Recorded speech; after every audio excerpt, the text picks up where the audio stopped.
Siya na ba yung papakilala mo sa amin na girlfriend mo? Oo, ate. Benok, ate. Si Bea nga pala. Girlfriend ko. Nice meeting you po, ate. Hi, Benok. Nice meeting you din, Bea. Naku, grabe talaga. Iisa lang talaga ang taste itong kapatid namin eh. Kamukha mo lang din kasi yung ex niya. Si Emmy, nakapunta na din dito yon. Bea, ikaw ba marunong ding magluto katulad ng ex ni Jed na si Emmy? Alam mo, si Emmy, marunong magluto yun. Sobrang sarap magluto nun. Kasi nagluluto yun dito. Nagluluto ng adobo, ng hipo, ng steak. Pinagluluto kami nun dito. Pero alam mo, sa sobrang sweet din naman itong si Jed sa kanya minsan pinaglulutuan din ito yon. Ang sweet nila, no?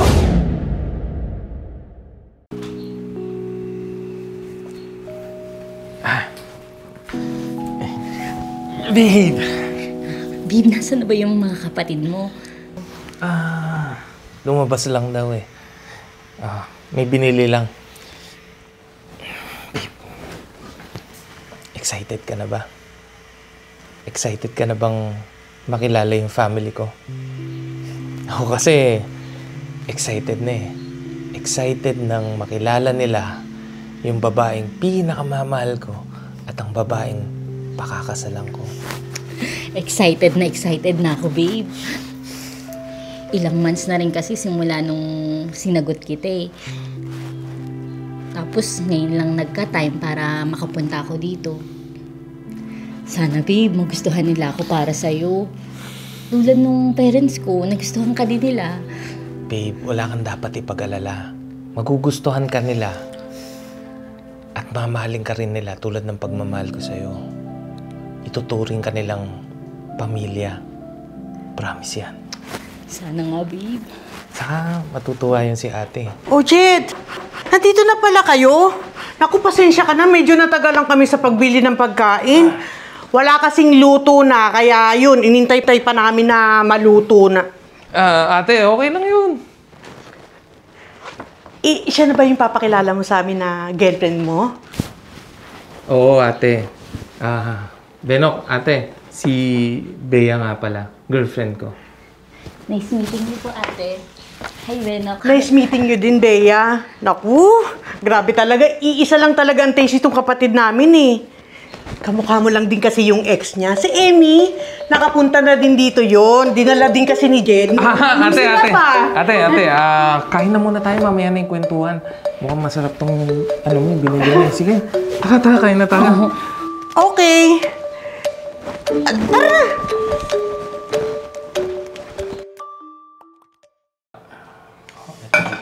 Bea, ikaw ba marunong ding magluto katulad ng ex ni Jed na si Emmy? Alam mo, si Emmy, marunong magluto yun. Sobrang sarap magluto nun. Kasi nagluluto yun dito. Nagluluto ng adobo, ng hipo, ng steak. Pinagluluto kami nun dito. Pero alam mo, sa sobrang sweet din naman itong si Jed sa kanya minsan pinaglulutuan din ito yon. Ang sweet nila, no? Sayang nga akala ko nga sila yung magkakatuluyan Tapos ito pa, ganito pa. Ate. Ay, may kukwento ko sa'yo. Alam mo yung family ni Bea? Meron silang restaurant. Nagmamayari sila ng restaurant. May resto sila sa Bulacan. Tapos hindi basta resto yun. Ano yun? Na-featured na sa KMJS. Talagang dinadayo yung restaurant nila. Masarap nga dun Di ba? Di ba, babe? Di ba? Tapos, pwede tayong pumunta ron minsan. Sa mga kamag-anak natin. Pag dumalaw tayo, daan tayo. Pwede nating daanan yon Bulacan, para on the way naman. Punta natin yung kamag-anak natin sa Laguna. Di ba? Pwede rin nga. Pwede, oo. Kain ka na, ate. Pakabusog ka, Diet ako ngayon sa rice. Hindi, lamnan mo yung bunga mo, ate.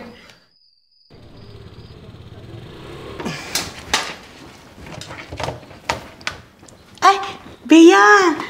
Ikaw na bang maghuhugas itong mga plato? Ate. Ay, naku, sorry ha. Alam mo kasi, nasanay kasi ako dun sa ex ng kapatid ko na si Emmy. Alam mo, ang sipag-sipag nun. Alam mo, kapag nakikita niyang ganito na naghuhugas ako, inaagaw niya sa akin yung mga hugasin at siya nang naghuhugas. Ang pait nun, grabe. Sige, ate, ako na maghuhugas ng mga plato. Ay, thank you! Sige na. Hugas lang ako ha. Sige na, Tapos alam mo, yun si Emmy, pag pumupunta dito, minsan nagmamapa yun. babe. At tapos, Ano yan? Bakit ginagawa mo yan? Hindi mo na kailangan gawin yan, babe. Ate, Jed, okay lang yan. Kasi kusa naman ni Bea yan eh. Parang si Emmy lang, di ba? sure ka? Sure ka, babe? Okay lang, babe. Ako din naman nagpresenta sa ate mo na hugasan to. Di ba? Sabi ko sa'yo eh. Okay, sige. Pero mauna muna ako Pupunta muna ako sa convenience store. May bibilin lang ako doon para sa snack natin mamaya. Mag-movie night tayo mamaya. Sige. Sasama sana kita eh. Kaso may ginagawa ka pa. Mabilis lang naman kasi ko eh. Sige, babe. Sige lang, babe. Unan muna ako, ate Sige, Jed. Tapos alam mo, minsan si Emmy nagmamapa yun dito. Pero may iwan na kita dyan Tapos may mga kaldero pa. Isama mo na. Yung mga kawali doon, pakidamay na rin ha. Thank you, Bea. Sige, ate.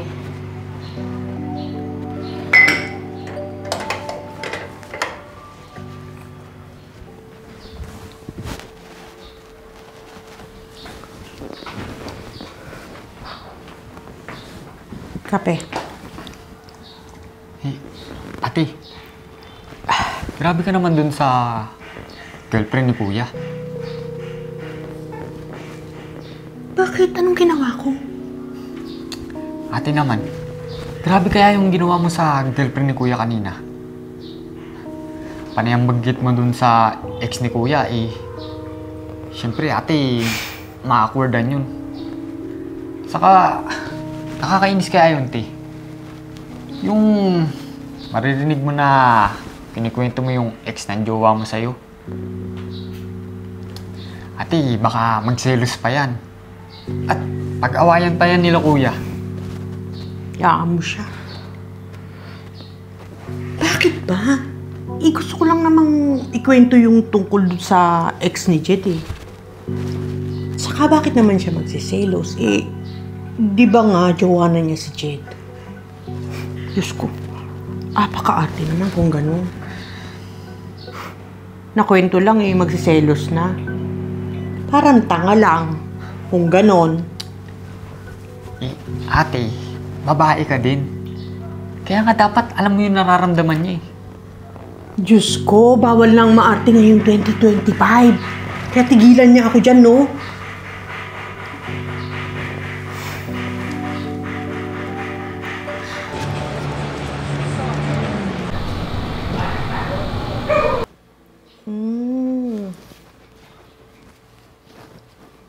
Ate,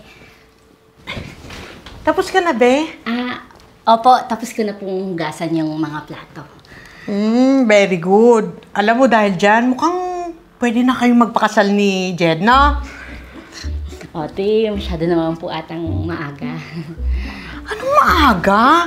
Naku, kung ako sa'yo, kapag inaya ka ni Jed na magpakasal, pumayag ka na. Yung ex nga niya na si Emmy, dapat magpapakasal na sila ni Jed. Dahil sobrang mahal na mahal niya yun, dapat magpapakasal na sila nun bago naghiwalay. Grabe nga Sayang kasi ang tagal na nila at mahal na mahal ni Jed yung si Emmy. Sa tingin ko nga nito lang talaga nakalimutan ni Jed si Emmy. Paano ba naman makakalimutan? Apaka-perfect ng babaeng yun. Pakasalan mo talaga. Grabe. Ganda nun. Babe, anong problema? Anong problema? Ang problema, yung ate mong walang preno yung bibig. Yung ate mong walang respeto sa kapwa niya babae. Okay lang naman sana na ikwento yung ex mo Pero sana, paminsan-minsan lang, hindi yung pinanay-panay niya na parang wala siyang pakialam sa nararamdaman ko. Ipinapamukha niya sa akin na mahal mo yung ex mo. Okay. Na magpapakasal na kayo. Na sobrang perfect niyang ex mong yan. Ano sa tingin mo yung mararamdaman ko, ha? Babe, kakausapin ko siya. Pagsasabihan ko siya. Jed, Wag na. Ikitang-kita naman eh kung sino yung gusto ng pamilya mo para sa'yo. At halatang-halata na lahat kayo hindi pa makamove on dyan sa ex mo.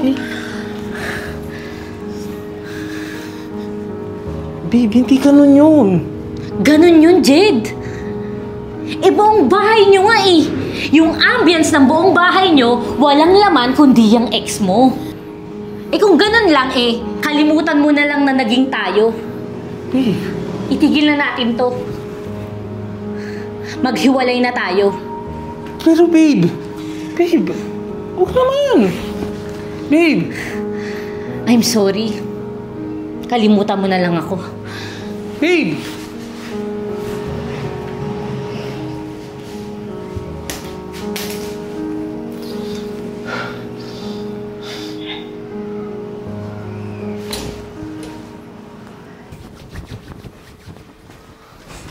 Jed, sorry. Anong utak meron ka, ate? Wala ka bang isip? Wala ka bang pakiramdam? Manid ka ba? Hindi mo ba alam na nakakasakit ka na ng ibang tao dahil dyan sa bibig mo? Dahil dyan sa mga kwento at salita mo? Ate, nakamove on na ako kay Emmy. Sana pati kayo din. Ano bang problema mo sa girlfriend ko, ha? At ganyan ka sa kanya? Ate, babae ka din! Alam ko na alam mo yung nararamdaman ni Bea dahil dyan sa mga kwento mo! Nasaktan mo siya! Nasaktan si Bea! At ngayon tapos na yung relasyon namin. Yan ba yung gusto mo? Sirain yung kaligayahan ng kapatid mo! Hindi ko naman sinasadya. Anong hindi sinasadya? Ayan! Yan na yung resulta ng ginawa mo! Nakasakit ka na at hiwalay na kami ni Bea! Sana masaya ka! Jed!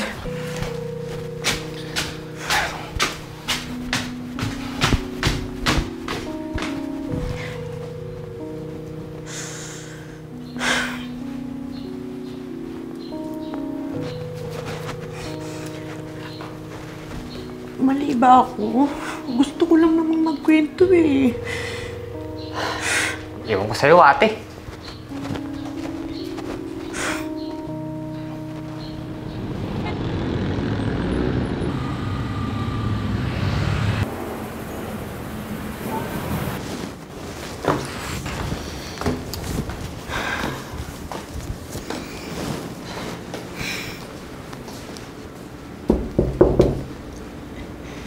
Jed?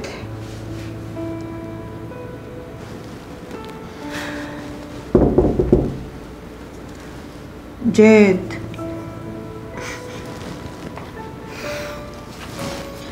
Jed, sorry na kapatid.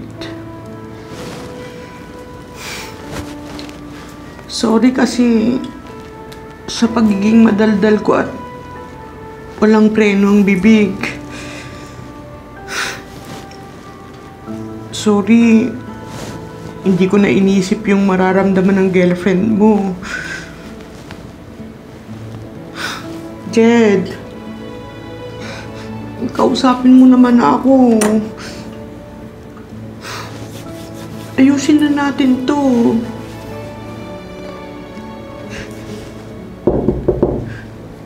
Jed.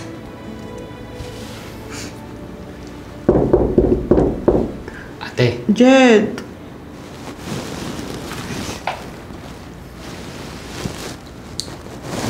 Ate.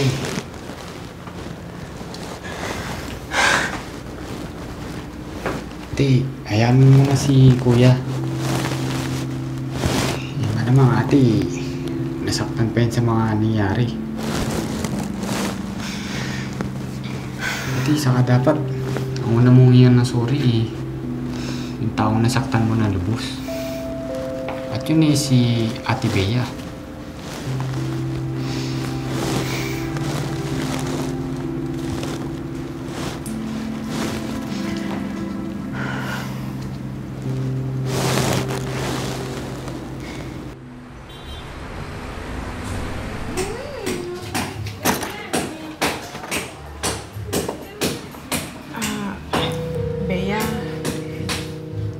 Pwede ba tayong mag-usap?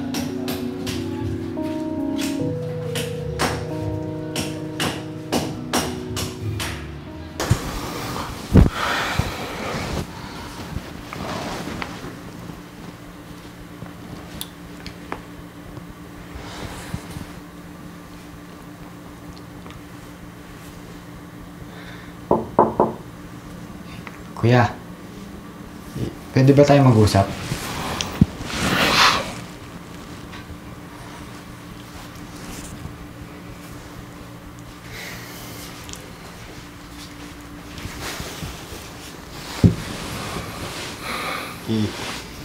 Kuya, sana mapatawad mo na si ate. Kuya, kung ano man yung nagawa niya alam ko, pinagsisisihan niya na yun. Kuya, gustong-gustong mag-sorry sa'yo ni ate. At humingi ng tawad.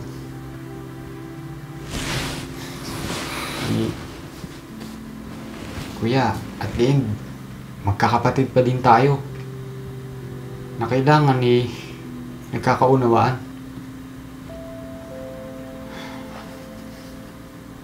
Kaya sana kuya, hayaan mo na lang si ating ayusin lahat ng to. At humingi ng tawad sa mga nasaktan niya.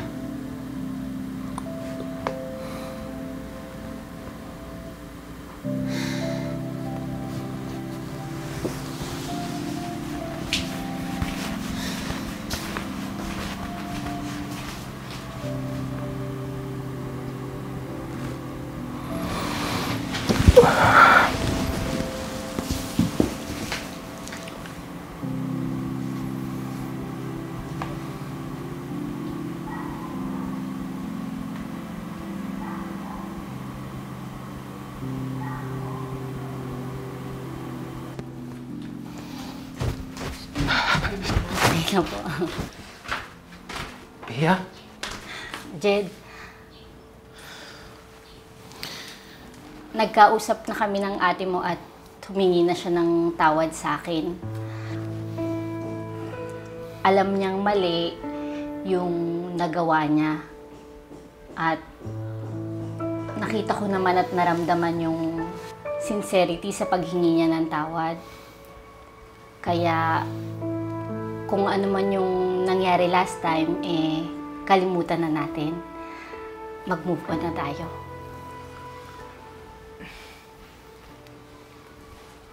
Inadmit ko na yung lahat ng maling nagawa ko. Mga nagawa ko kay Bea, alam ko kasi na nasaktan ko siya sa mga sinabi ko. At pangako, hindi na yun mauulit. Salamat, ate. Salamat sa pagpapakumbaba mo na humingi ng tawad dahil sa mga kamaliang nagawa mo. Maraming salamat sa iyo, ate. Alam mo, mas masaya kasi kung okay tayo sa isa't isa.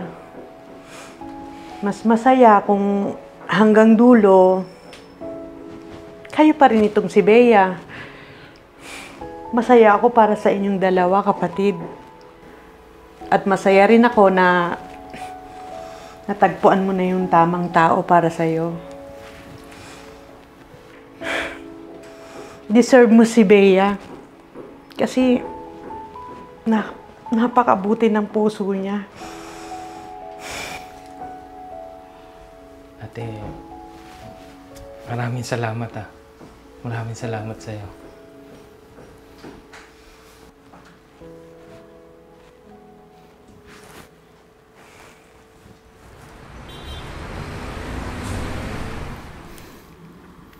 Babe, maraming salamat sa pag-unawa mo sa lahat na nangyari. Move on na tayo sa mga negativity. Maging happy na tayo para sa future. Future? Future natin? Yes, future na puno ng pagmamahalan. Hindi lang para sa atin, kundi para sa mga taong nakapaligid sa atin. Babe, I love you. I love you too, babe.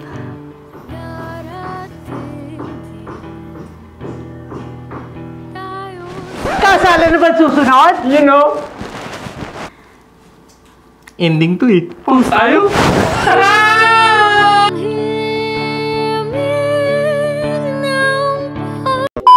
And action. Babe, anong problema? Ano ba yan? Ang tagal mo kasi. Ano ba yan? Ano ba? Ang tagal mo kasi. Nagwe-wrestling. Sumobra. Ang tagal mo kasi. Babe, Sabi mo kasi pwesto, bilisan pwesto, eh. pwesto. Inaantay kong anuin mo ako. Pigilan mo ako. Babe! I'm sorry. Kalimutan mo na lang ako. Babe!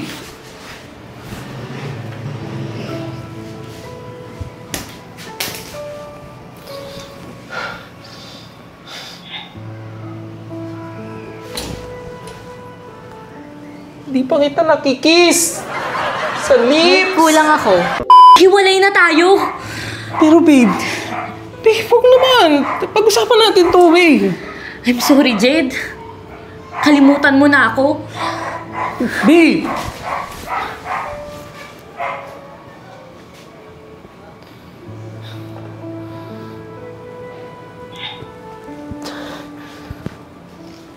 Mamimiss ka nito. Huh? Pogi kaya yan. Deserve mo si Bea. Kasi, napakabuti ng puso niya. Ate, maraming salamat ah.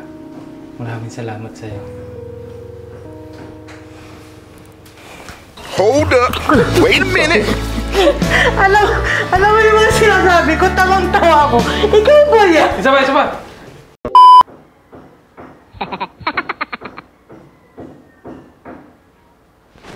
Kasala na ba susunod? You know?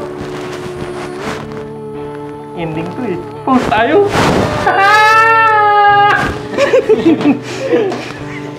Bakit mga baliw sila pag ano? Pag mag-e-ending? Ba't yun ang ending nila, ano? Gano'n na.